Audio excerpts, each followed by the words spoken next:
everybody, I'm Matt Valley, and welcome to episode number 75 of the Rock and Roll Research Podcast, where we share the super cool backstories and side gigs of the research and insights pros that you trust. I'm really excited today to welcome Dr. Scott Hansen to the podcast. Now, Scott is a clinical associate professor and the program director of the Master of Science in Marketing Research program at the University of Texas at Arlington, which I consider to be really one of the big five in the country, one of the big five master's programs, along with Georgia and Michigan State, Wisconsin, and Southern Illinois.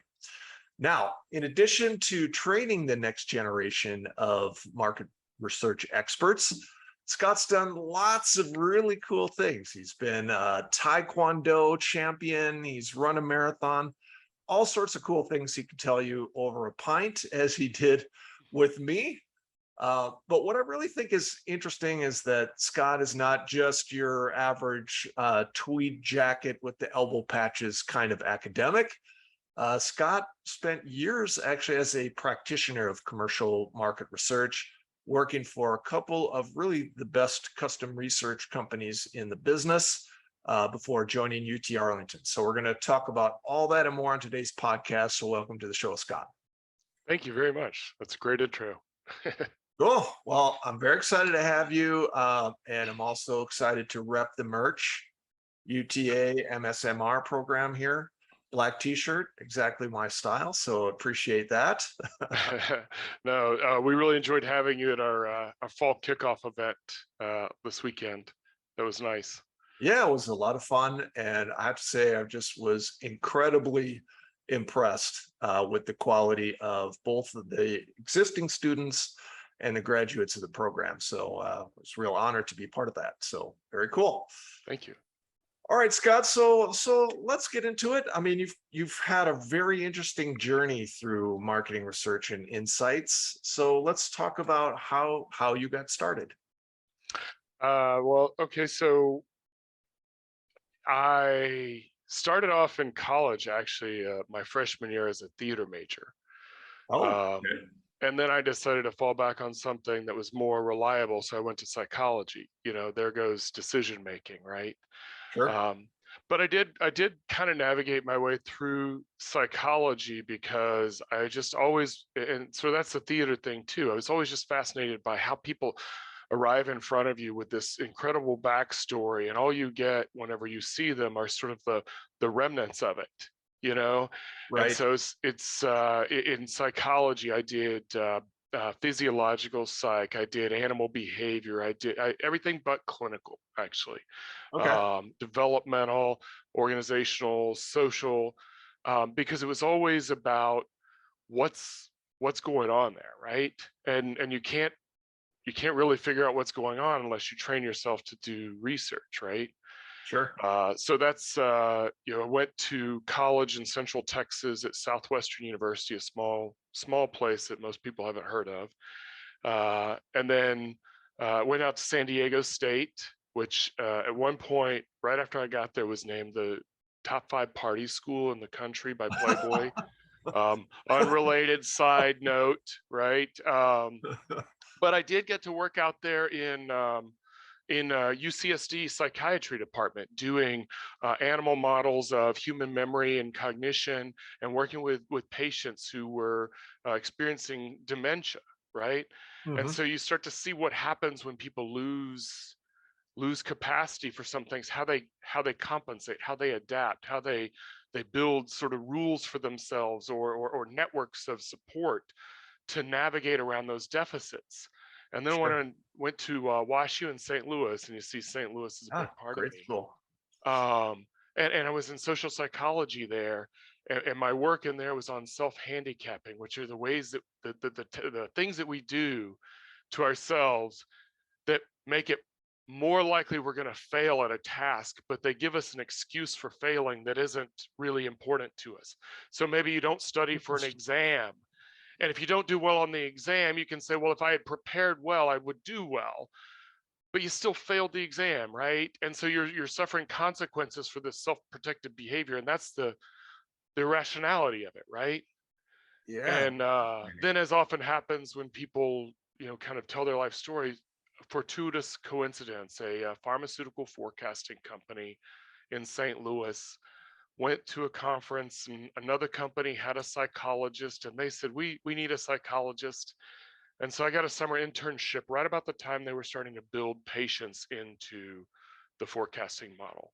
Industry was allowing direct to consumer advertising for the first time, and they were having to navigate talking about the benefits of their products, but also the side effect profiles and the negative consequences. And that was really, really hard for the marketing mind to imagine, that you could tell them all these things, including death, and still expect them to buy your product. But it's just a fascinating, complicated system that had just become even more complicated. And on the near horizon were the layers of complications of managed care and pharmacy benefits management companies. And it's just, that industry is just fascinating to me, because you can work in one little part of it and satisfy all of it. And so I guess your original question was, how did you get into research? Right. Well, how could I not get into research after just all of that, right? Yeah. It's just curious, right?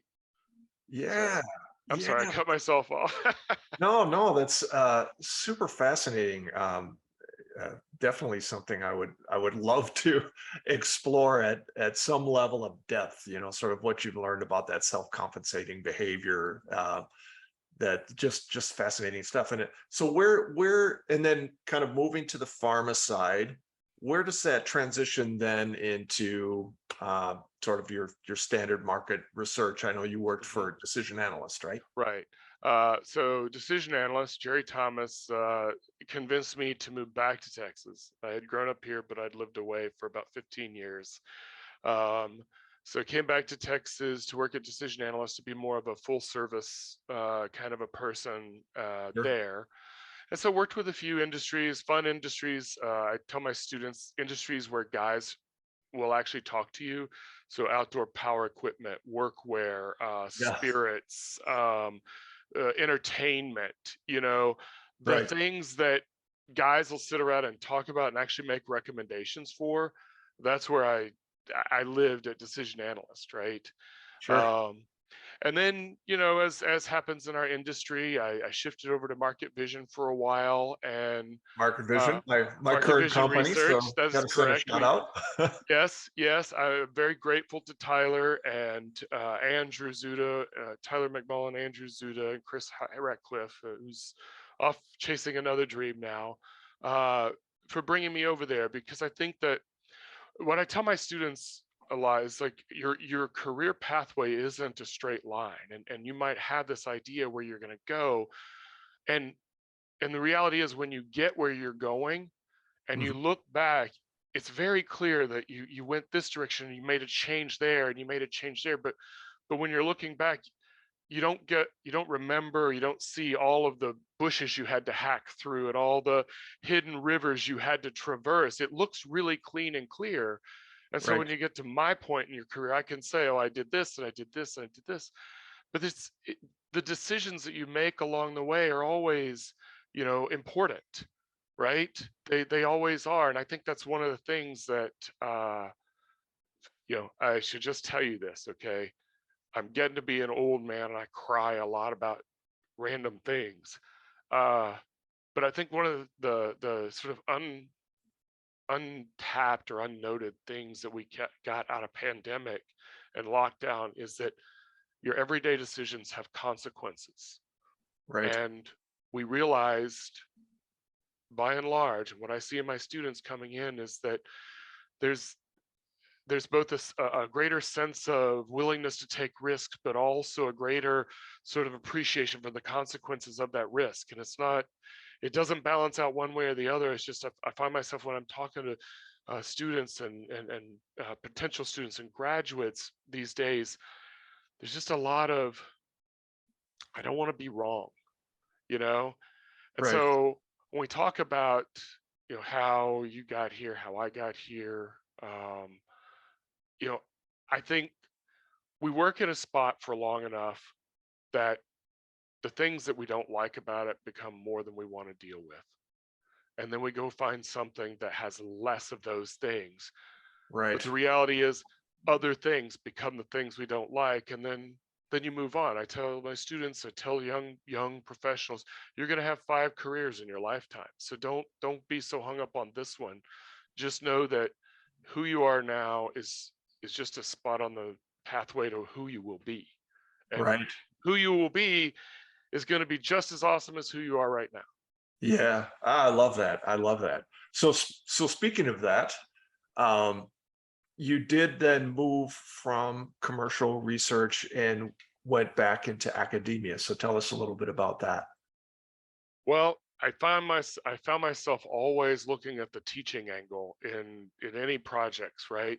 And always being fascinated more about how we got to the answer than the answer. And frankly, across industry, there's a group of people, and we know them, who are kind of the methodologists, the bell ringers, saying we have to have fidelity to sample sizes and timelines and understand how to starve a sample and all of these good methodological principles. Right. And we're all battling, that group is always battling against the rush of reality and the Right. real world, Yep. right? And in that mix is those people who make those decisions increase tolerance for risk, and we don't have that flexibility because we kind of feel like dropping below, it's we don't feel like we're delivering the same quality that we would like to deliver, and so we're always in this compromised position. So when I start thinking about that as like wanting that educational thing and knowing these pressures, um, you know, frankly, I end up in this spot. Time is weird. You end up in places where you're supposed to be. Right. If I hadn't left decision analyst for market vision, I wouldn't have been able to apply for the academic position, because decision analysts and UTA, they're very, very close. That'd be really awkward for me to go to Jerry and say, Sure. I'd like to do this other thing, but if I don't get it, I'd still like to work for you, right? So I view that Right. space is important, even though it was relatively brief, and uh, it's important because it provided separation. And then I think that there was a timeline in there for the decision that allowed me to sort of grow into it and build the other resources, the outside resources to be there. But ultimately, my thought was, if I can get to these people who are entering the industry and help them to understand that research methodology is about you setting standards based upon the situational context, Right. right? Some clients are willing to tolerate more risk. Some decisions will allow more risk, and it's sort of like trying to help them understand that flexibility at the outset rather than later on try to induce it after it's been there. Yes. You know, helps them to make Yes. decisions about research methodology and analytics rather than make compromises. Right. Yeah, hearing you talk about that, and actually seeing you interact with your students, it makes a lot of sense to me now, because um, my feeling when I was talking to students and hearing you talk about the program is that there is that level of technical expertise, right, that comes with a program like this, and it is something that's very important to convey, and as the students have that. But there's this element of the real world, right, where you teach the course, or you I guess guide the students in a much broader way about what is it really going to be like when you're in this role, and what are some of those ambiguities that you're going to not just have to deal with, but help coach other people through. And Mhm. so it feels to me like a lot of that comes from the fact that you've been there, right? That practitioner background actually makes you extremely well suited for the role. Yeah, it helps a lot. And um, a phrase I use with my students a lot is, I'll let you know when it's time to worry, Right. right? Yeah. And I mean, our industry is full of just huge amount of personalities, right? They're the Sure. technical, they're the the dreamers, we're all over the place. There's a place for all of us. We are truly now maybe the continent of You're misfit here. toys, right? Yes. So if we are all in that space of sort of this unique sort of, I'm not even a square peg, I'm like actually somewhere between the Allen and the star, and then I've got a little flare over here, right? That's me. Then it's not, I don't know, it's just, we have to be flexible in our thinking about all of it, right? Because what I try to instill in the students is just that sort of appreciation of flexibility, that I use the term collaborative learning a lot.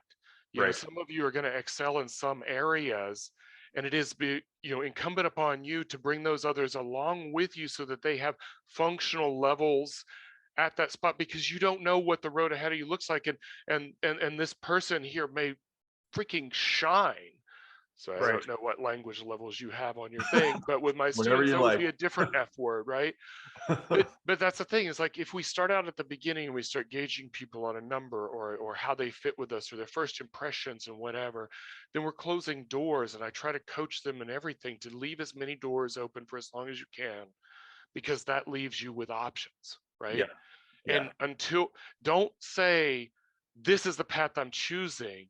Say along the way, that path is no longer available or no longer an option, so that you're narrowing your options rather than finding ways to support the one you decided upon, which, let's be honest, that's what we do a lot in research, right? Yeah. We provide support for decisions that someone wants to work. Yep. And that's hard for a strict methodologist to come to terms with without some sort of statistical religious counselor.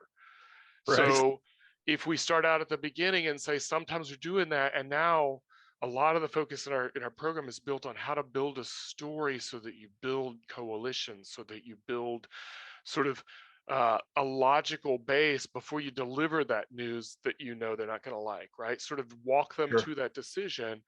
And we know storytelling, reporting, all of that stuff, it's something that doesn't come along until much later in your career, when you have a good view of the whole thing.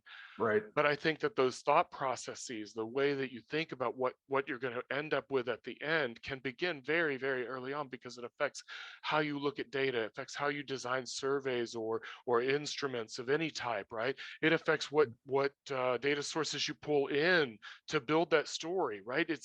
You have to have that big view at the front end, because golly, that's what keeps you going sometimes. Right. Yeah. Yeah. Yeah. Definitely.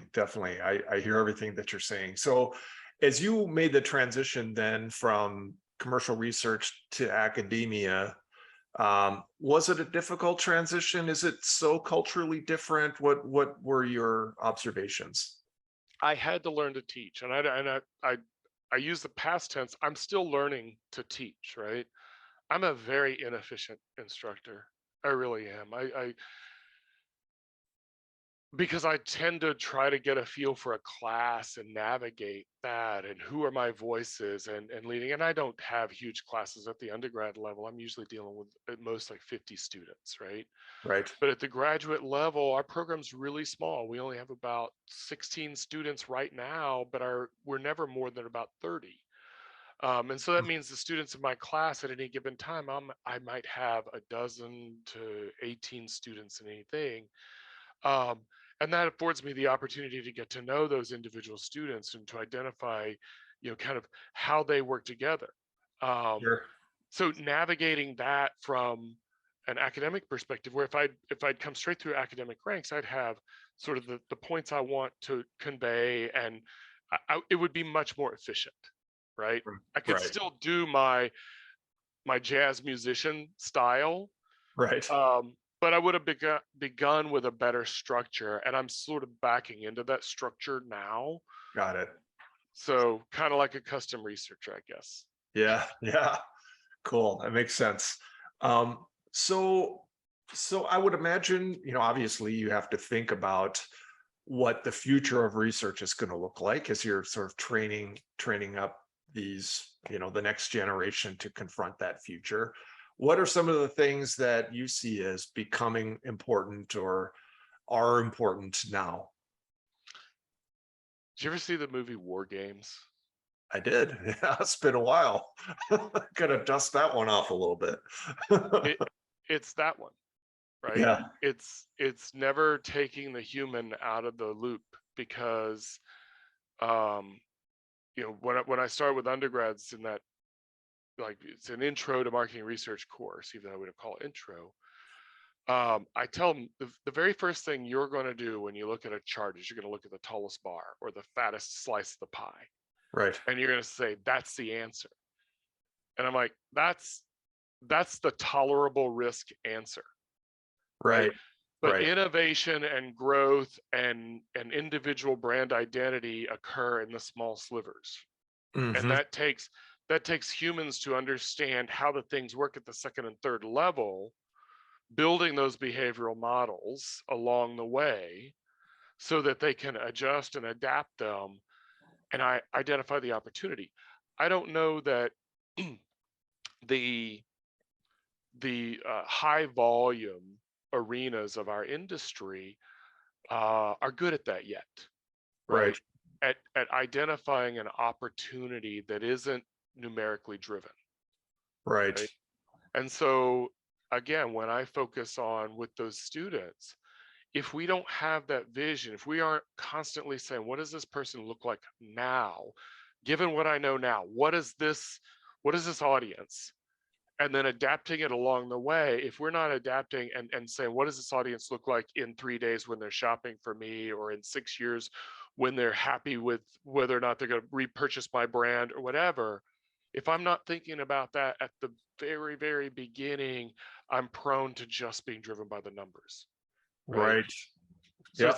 it's those kinds of conversations that we have, and the students use this phrase a lot: trust the process of the Yeah. program. You probably heard that, right? I did. We're now about 6 weeks into the term, 5 weeks into the term, and I'm starting to hear my new students say, what the hell is the process? Okay, when does it start? When do we get going with this process that everybody's talking about? Yeah. We actually started the process when you and I had our first conversation, when you were asking me if you could come into the program.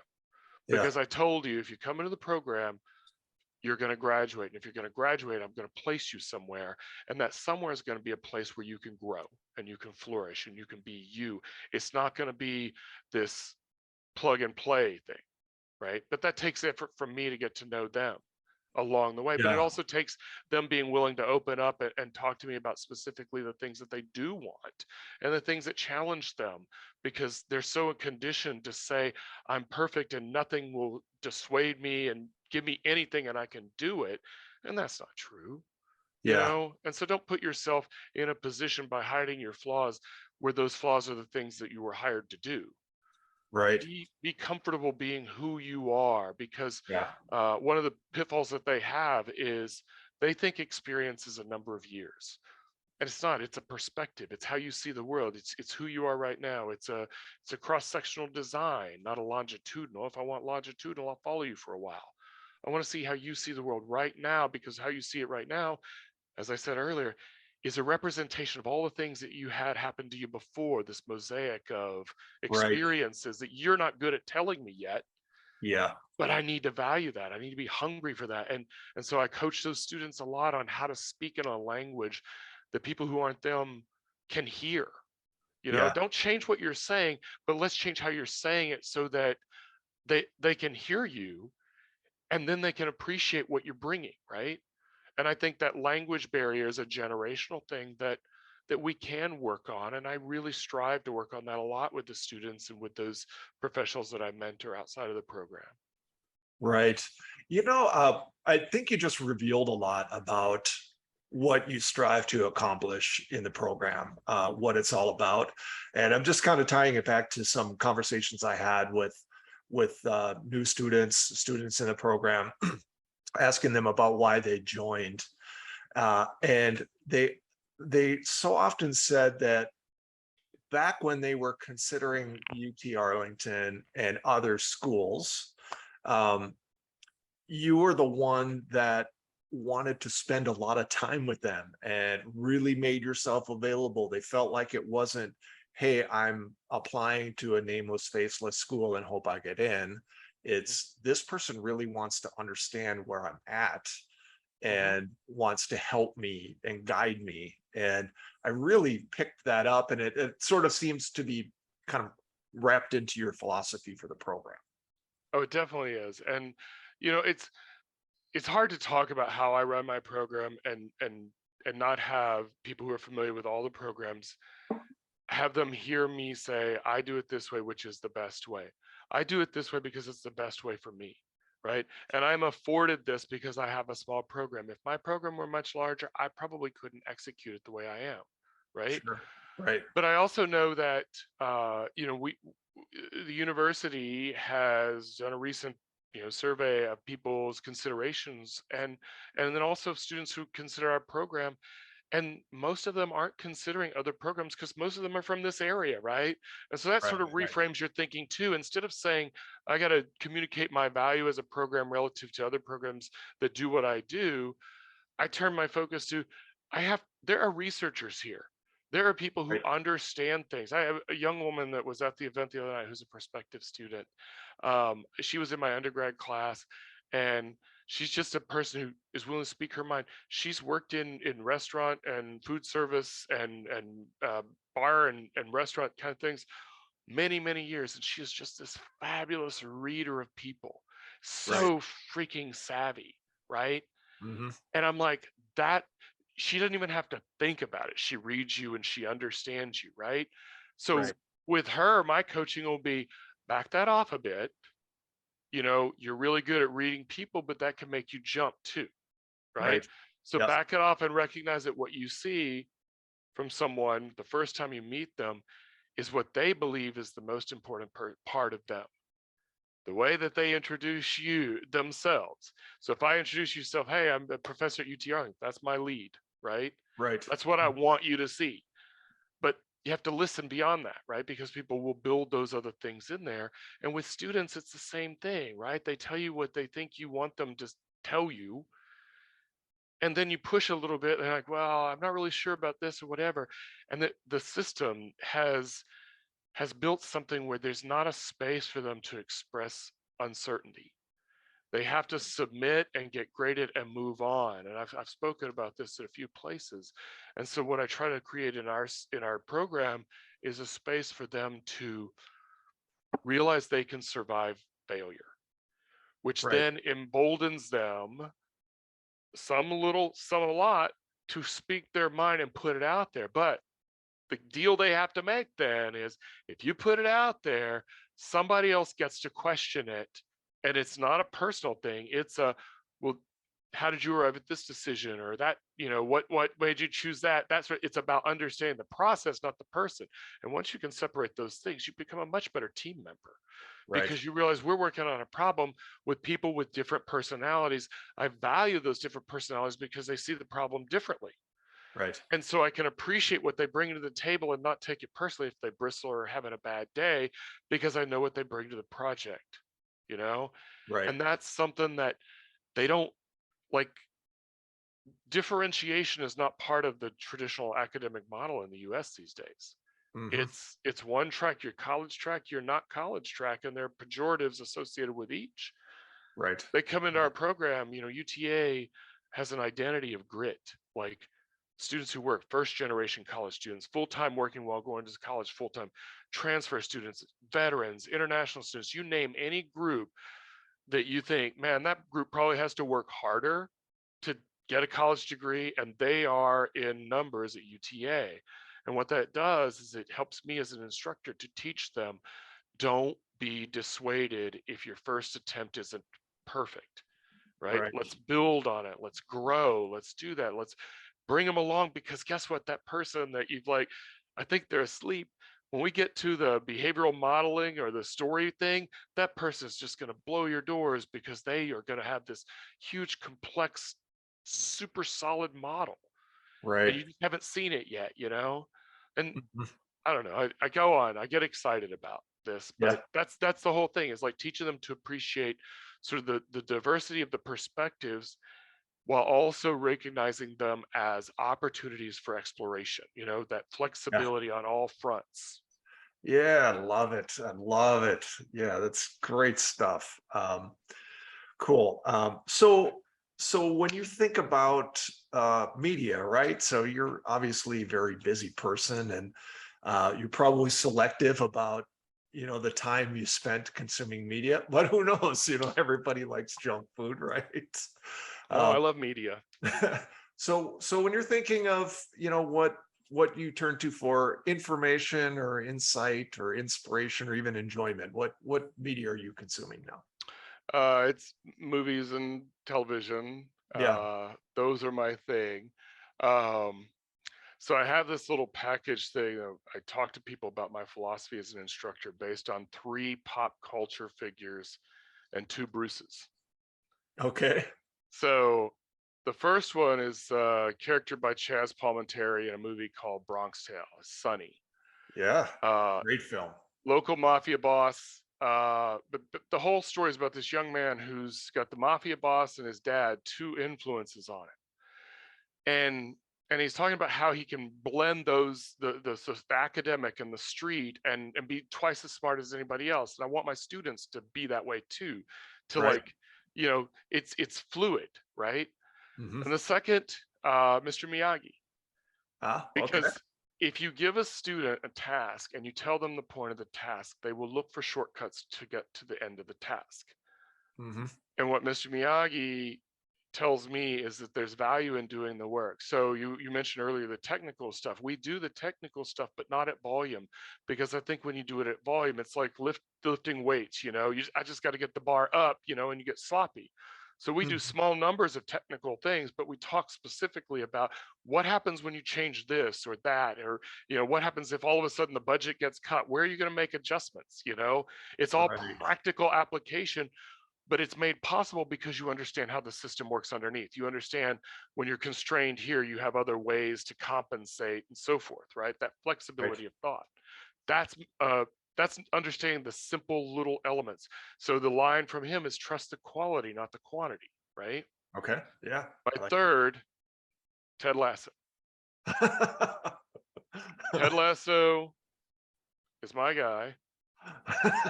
Um, if you haven't watched it, I highly recommend it. I require all my grad students to watch season 1 of Ted Lasso because I tell them it makes you a better manager of people. Yeah. And his line that I quote is, I don't care about wins or losses.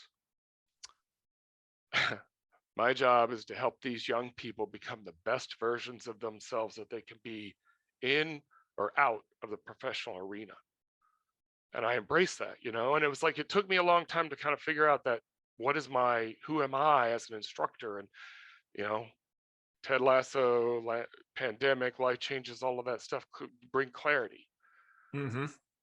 So that's my philosophy as a teacher. But then I got 2 Bruces, right? I've got Bruce Lee, who said, this is movie quotes, it's paraphrasing, but said, we took a beautiful art form and we broke it into pieces so that we could teach it. But we never bothered to put it back together so that we could appreciate the true beauty of it again. We must be like water. We put water into a teapot, it becomes the shape of the teapot. If you put it in a teacup, it becomes the shape of a teacup, but it's always water. And water is not weak. Water is powerful, but malleable, flexible. And then my last Bruce Springsteen, perfect for your podcast, because he said, every night when I go on stage, I have to believe that this is the most important thing in the world. Yeah. And I also have to believe it's only rock and roll. And Yeah. somehow I have to keep both of those thoughts in my mind at all times. And that's my philosophy about teaching. I have to believe that this is extremely important to them, but I have to not let them think that it's important to them. I have to still be relaxed and fluid and so forth, because then when they meet people like you at the events, I had one student tell me on Thursday night we had class, so we had the Wednesday night event where we went out social hour, Hmm. and then she had a Thursday afternoon luncheon or midday luncheon, and then class with me Thursday evening. And she said, I was really nervous on Wednesday night about meeting these professionals, but like 3 minutes in, the first person says, "Hey, what are you drinking?" And it was just like hanging out and talking to people, but I Yeah. got to hear their stories about being researchers and why they love research, and just, oh, when this goes wrong and everything. It was just so much information. It was so valuable.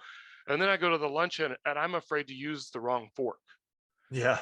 And I ask you, if you create an event for young people and you put them in a situation where they are completely uncomfortable and demand that they shine, well, fuck you. Yeah. You know, I Yeah. put my students, I put my young professionals into a situation where they are comfortable. We are all researchers. We are all accustomed to adapting. We are all accustomed to digging to find the truth behind this person.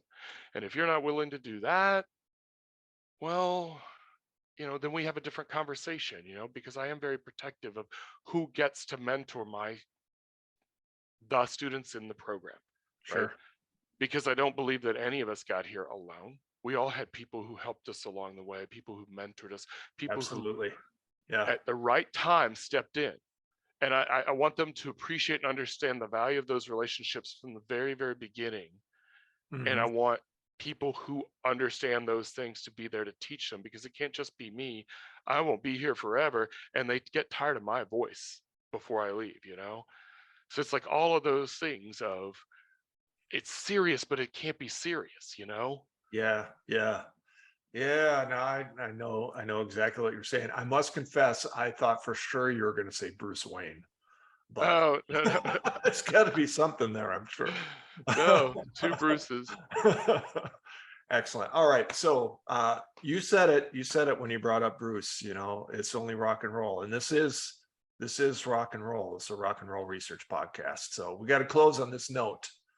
Have no idea what your answers are going to be. I'm very curious. So let's say, Scott, you're stranded on a desert island, right? You've got 3 records of your choosing to keep you company for the rest of your days. What are those records? So I'm gonna ask for clarification for a loophole. Always, always, every Always, yes. episode. We're researchers, right? Everybody needs some clarification. Okay, I what? already told you I like movies and TV. Could I possibly have movies and or television series instead of the records? Uh, you can have it in addition, but I Okay. gotta pin you down to some rock and roll, Scott. Okay. So, well, I have 2 answers based upon Okay, what you would allow me. So, if you allow me the right. movies, and I said if I go to the movies and I have to just live with the soundtracks, I'll live with those, but I really want the whole thing, right? Yep. So, the first one is The Secret Life of Walter Mitty, but with Yeah. the Ben Stiller movie, which has a Right. whole lot of monsters and men and that sort of stuff. Sure. Um, but that movie I recommend my students because the tagline on it is "Stop dreaming, start living," Yeah. and it's all about him having to move from the theory of what he would do to actually doing what he would do, and he is amazed at what he can do. Right. Right.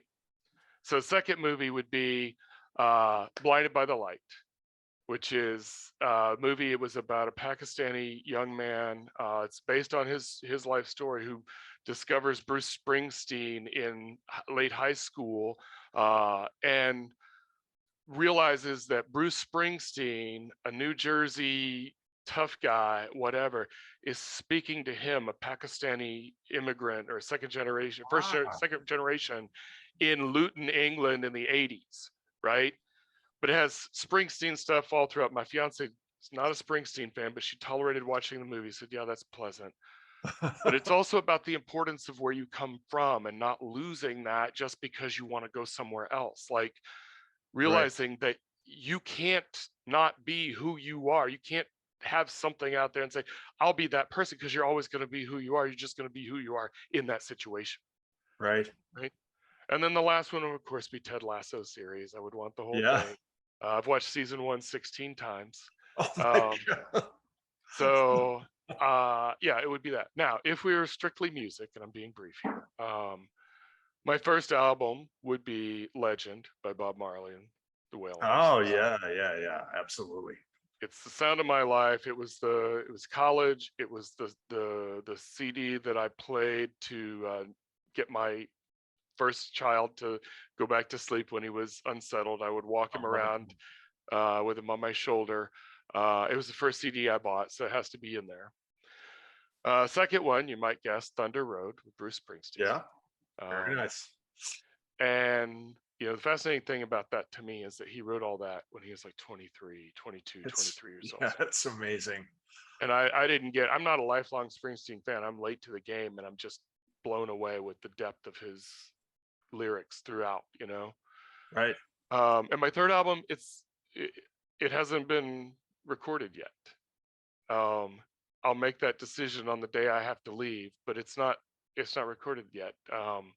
My fiance is a very accomplished singer. Spent 2 years on Broadway and 2 years touring with Disney.